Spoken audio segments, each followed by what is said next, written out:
আকাশে ঘন ঘন বিদ্যুৎ চমকাচ্ছে। বৃষ্টির তোড়ে হ্যারিকেনের আলো প্রায় নিভু নিভু। মুর্দা খোলা গোরস্থানের পুরনো কবরগুলো বৃষ্টির পানিতে ধুয়ে যাচ্ছে। একটা শেয়ালও আজ ডাকছে না।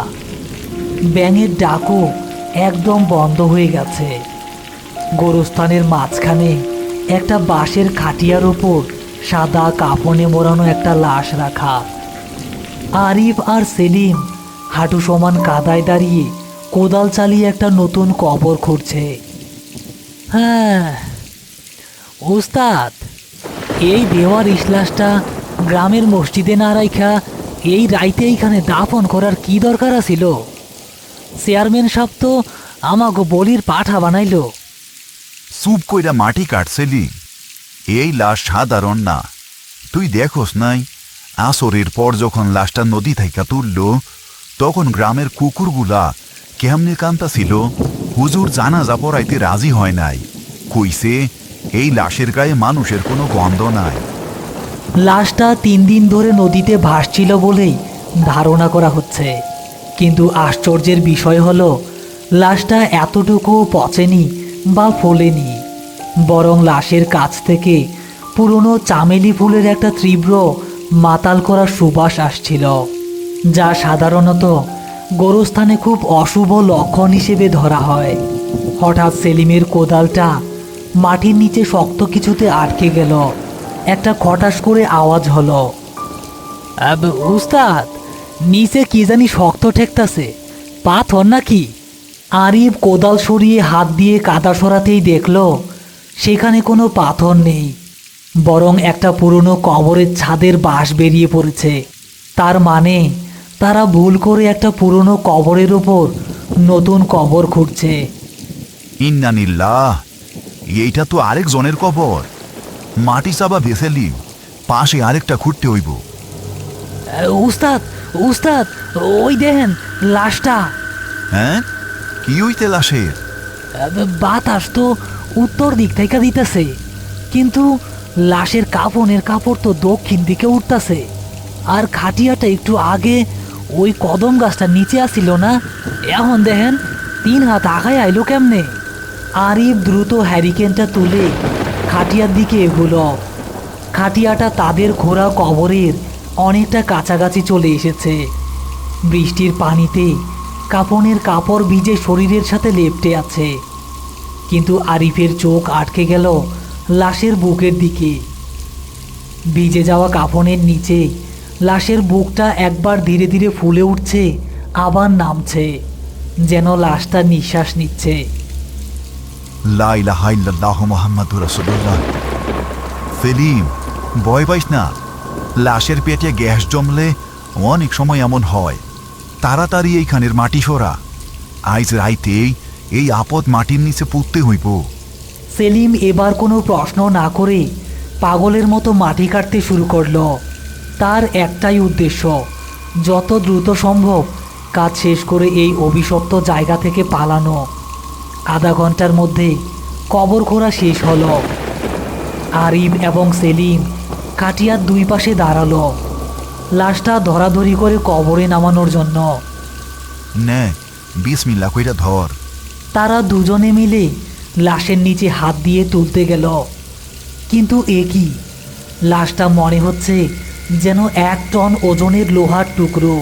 সেলিম তার সর্বশক্তি দিয়ে টানল, কিন্তু লাশটা 1 ইঞ্চিও নড়ল না।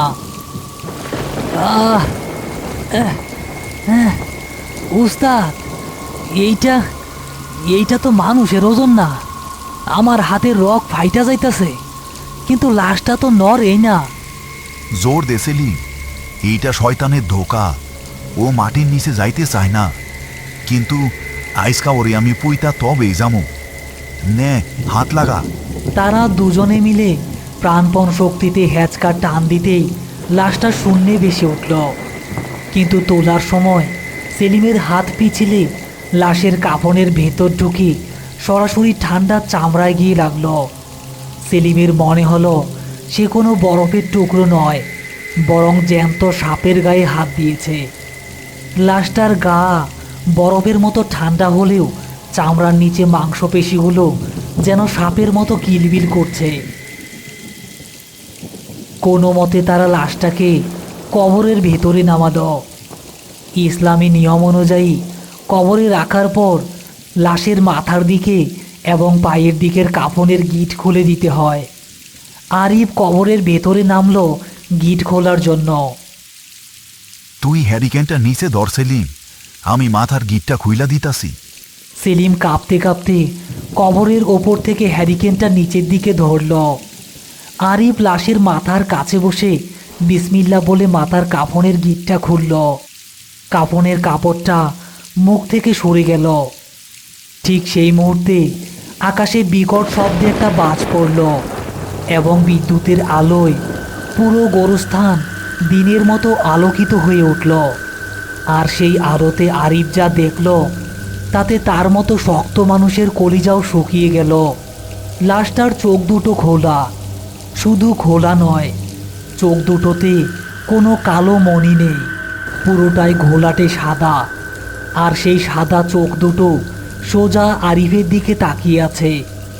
লাশের ঠোঁটের কোণে একটা বাঁকা বীভৎস হাসি। অবাক করা বিষয় হলো লাশের মুখটা মানুষের মতো হলেও তার দাঁতগুলো সাধারণ মানুষের মতো নয়, বরং কুকুরের মতো তীক্ষ্ণ এবং ধারালো। হ্যাঁ সেলিম, মাটিওয়ালা জলদি! কিন্তু আরিফ কবরের বাইরে আসার আগেই লাশের ডান হাতটা কাফন পুরে সাপের মতো ছিটকে বেরিয়ে এলো এবং প্রচণ্ড শক্তিতে আরিফের ডান পায়ের গোড়ালি চেপে ধরল। হাতের নখগুলো এত বড় এবং ধারালো যে আরিফের চামড়া পুড়ে রক্ত বেরিয়ে এলো। মাটি মাটি দিস না, আমার আমার খিদা লাগছে, তোরে খাবো। হ্যাঁ উস্তাদ! সেলিম হ্যারিকেনটা কবরের পাশে ফেলে দিয়ে আরিফের হাত ধরে প্রাণপণে ওপরের দিকে টানতে শুরু করলো। কিন্তু লাশের শক্তি অমানবিক। সেই আরিফকে কবরের নরম কাদার দিকে টেনে নিয়ে যাচ্ছে। আরিফের হাঁটু পর্যন্ত কাদার নিচে চলে গেছে। সেলিম, তুই পালা, আমারে ছাড়বো না, এটা গোর পিশাচ, তুই পালা সেলিম, তুই পালা। হ্যাঁ না উস্তাদ, আমি আপনার রাইখা যাবো না। আইসকা মইরা গেলে দুইজনে একসাথে মরবো। লাশটা এবার কবরের ভেতর উঠে বসার চেষ্টা করছে। তার মুখ থেকে গল গল করে কালো রঙের দুর্গন্ধযুক্ত রক্ত বের হচ্ছে এবং সে আরিফের পায়ের দিকে কামড় বসানোর জন্য তার বীভৎস মুখটা এগিয়ে আনছে। আরিফ কবরের কাদায় অর্ধেক ডুবে আছে। গোর পিশাচের বরফের মতো ঠান্ডা তীক্ষ্ণ নখওয়ালা হাত তার পায়ের গোড়ালি ফুঁড়ে ভেতরে ঢুকে গেছে। পিশাচটা তার বীভৎস কুকুরের মতো দাঁত বের করে আরিফের পায়ের দিকে কামড় বসাতে আসছে। ওপর থেকে সেলিম আরিফের দুই হাত ধরে প্রাণপণে টানছে, কিন্তু পিশাচের শক্তির কাছে সে কিছুই না। গরম রক্ত, কতদিন খাই না, আজ তোর গোশত দিয়া খিদা মিটামো। আহ আহ সেলিম, আমার পা অবশ হয়ে যাইতেছে, তুই আমারে সাইনাতে, ওর নজর তোর দিকে পড়ার আগে তুই ভাইয়া যা। না উস্তাদ, আমি আমি আর আগের মতো বেইমান না। আপনার রাইখা আমি এক পাও যাবো না। সেলিম এক হাত দিয়ে আরিফকে ধরে রেখে অন্য হাত দিয়ে পাশে পড়ে থাকা লোহার কোদালটা তুলে নিল। তারপর সর্বশক্তি দিয়ে কোদালটা পিশাচের সেই মৃত হাতের ওপর কোপ বসালো। ফটাস করে একটা বিকট শব্দ হলো, যেন কোনো শক্ত পাথরের লোহায় আঘাত করেছে। পিশাচের হাত কাটল না, উল্টো কোদালের বাট ভেঙে সেলিমের হাত থেকে ছিটকে পড়ে গেল। পিশাচটা এবার মাথা তুলে ঘোলাটে সাদা চোখ দিয়ে সেলিমের দিকে তাকালো। লোহা দিয়ে আমারে কাটবি? আমি তো মইরাই আছি, আয় তুইও আয় নিছে। পিশাচটা আরিফের পা এক হাতে আটকে রেখে অন্য হাতটা সাপের মতো লম্বা করে সেলিমের গলার দিকে বাড়িয়ে দিল। সেলিম ভয়ে জমে গেছে, তার নড়ার কোনো শক্তি নেই। ঠিক সেই মুহূর্তে হঠাৎ অন্ধকারের বুক চিরে একটা জ্বলন্ত মশাল শূন্যে উড়ে এসে সোজা কবরের ভেতরে পিশাচটার গায়ের উপর পড়ল। কাফনের কাপড়ে আগুন ধরে গেল, আর সেই সাথে পিশাচটা এমন এক বীভৎস চিৎকার করে উঠল যা কোনো মানুষের গলা দিয়ে বের হওয়া সম্ভব নয়। খবরদার নাপাক শয়তান, জিন্দা মানুষের মাংসে দাঁত বসাইলে তোর হাত দিয়ে আমি ছাই বানায়া দিব। সেলিম পেছনে তাকিয়ে দেখল কালু ফকির দাঁড়িয়ে আছে, তার এক হাতে একটা লম্বা লোহার ত্রিশূল। কালু ফকির দৌড়ে এসে কবরের পাশে দাঁড়িয়ে পকেট থেকে এক মুঠো পরা সর্ষে বের করে পিশাচের চোখে মুখে ছুঁড়ে মারল। ইয়া কাহার পুইরা ছাই হ। সর্ষেগুলো পিশাচের গায়ে লাগতেই যেন বোমার মতো ফুটতে শুরু করলো। পিশাচটা যন্ত্রণায় গোংরাতে গোংরাতে আরিফের পা ছেড়ে দিয়ে কবরের কাদার ভেতর গুটিসুটি মেরে গেল। সেলিম, টান দে, তোর ওস্তাদরে টান দে এখনই। সেলিম এক হ্যাচকা টানে আরিফকে কবরের ভেতর থেকে ওপরে তুলে আনলো। আরিফের পা থেকে গল গল করে কালো রঙের দুর্গন্ধযুক্ত রক্ত বের হচ্ছে।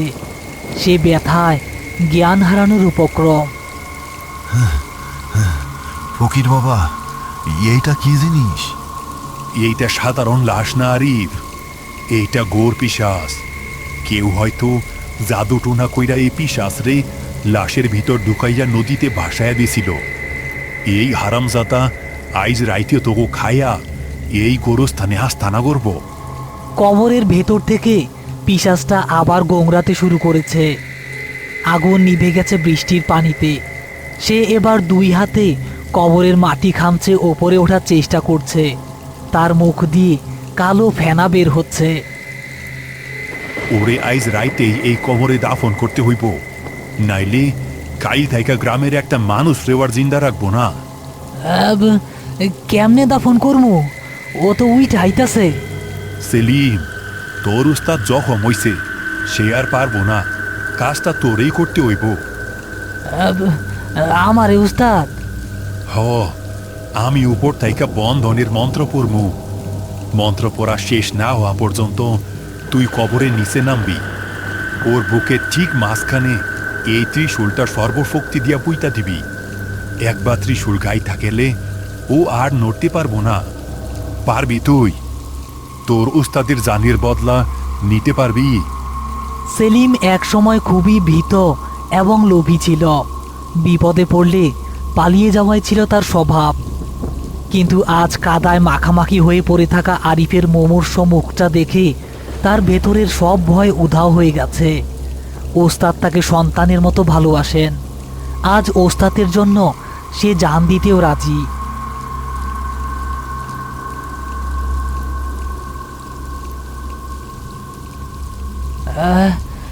পারমু ফকির বাবা, আপনি মন্ত্র পড়া শুরু করেন।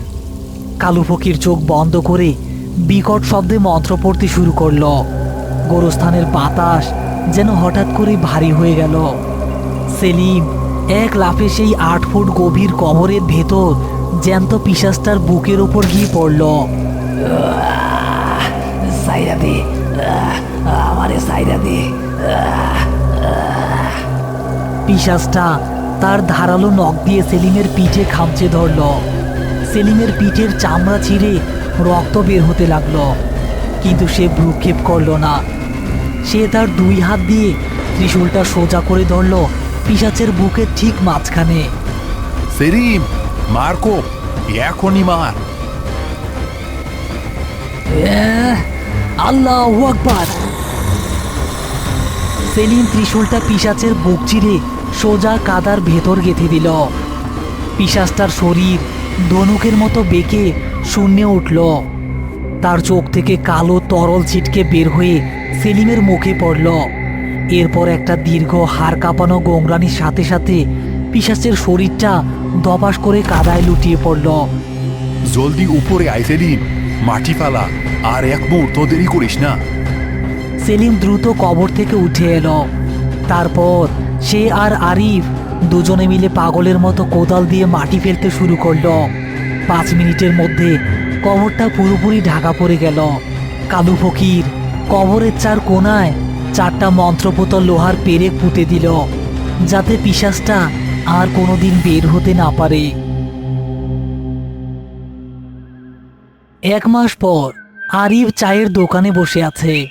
তার ডান পাটা আগের চেয়ে অনেক দুর্বল, হাঁটার সময় লাঠিতে ভর দিতে হয়।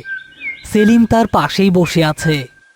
তার পিঠে এখনো পিশাচের নখের দাগ স্পষ্ট। সে এখন আর আগের মতো অলস নেই, অনেক শক্তপোক্ত আর দায়িত্ববান হয়ে উঠেছে। বুঝলেন আরিফ ভাই, আপনারা ওই দিন বেওয়ারিশ লাশটা দাফন করার পর তাইকা ওই মোড়টা খোলা গোরস্থানের দিক দিয়া কেউ আর হাঁটে না। ভালোই তো, মরা মানুষের জায়গায় জিন্দা মানুষের কাজ কি? কিন্তু ভাই, একটা আজব ব্যাপার কি জানেন? ওই গোরস্থানের পাশ দিয়া গেলে নাকি এখন আর মরা গন্ধ আসে না। বৃষ্টির দিন আইলে নাকি খালি সার থেকে চামিলি ফুলের সুবাস ছড়াইয়া পড়ে। কথাগুলো শুনে আরিফ আর সেলিম একে অপরের দিকে তাকালো। তারা দুজনই জানে ওই চামিলি ফুলের সুবাস আসলে কোনো শান্তির সুবাস নয়, ওটা ওই গোর পিশাচের নিঃশ্বাসের গন্ধ। মাটির নিচে ত্রিশূলবিদ্ধ হয়ে সে এখনো বেঁচে আছে, আর অপেক্ষায় আছে কবে কোনো লোভী বা বোকা মানুষ এসে তার কবরের মাটি খুঁড়বে।